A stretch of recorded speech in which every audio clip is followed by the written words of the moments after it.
Money. It's great stuff, but does it make you happy?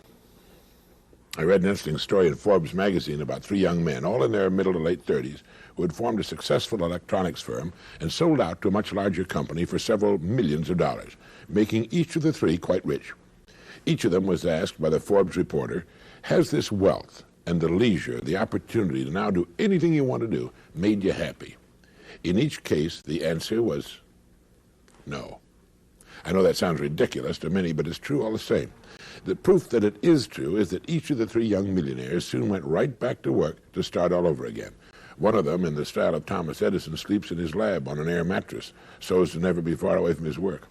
They all tried the life of leisure, and they all gave it up as an unhappy, unfulfilling, unrewarding, and boring form of existence. They found that they were happiest when they were working hardest to achieve the success and riches they finally won and then didn't want. One of them said that he and his wife decorated their home and spent too much money doing it. Another sailed a new boat to Europe in the transatlantic race. Another bought an expensive sports car, but soon they were all back at work. 3 out of 3, 100%.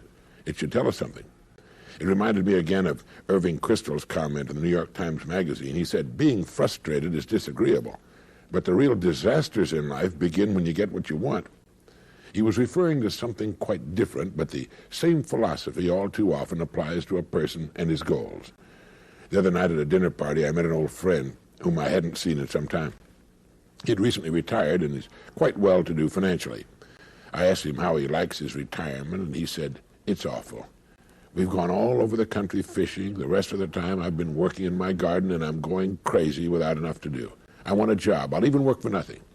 Later, my wife told me that his wife had told her privately that if her husband doesn't find something soon that can occupy 4 or 5 hours a day of his time, he wasn't the only one that was going to lose his mind. She was going to lose hers too. So man strives all his working career for leisure and financial security, and when he gets it, he's miserable. With the three young millionaires, it wasn't so bad. They could go right back to work again. With my retired friend, that isn't so easy. The answer?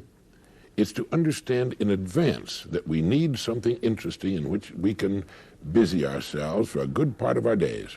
Time off is fine if you have something to come back to, something that needs to be done and which you enjoy doing.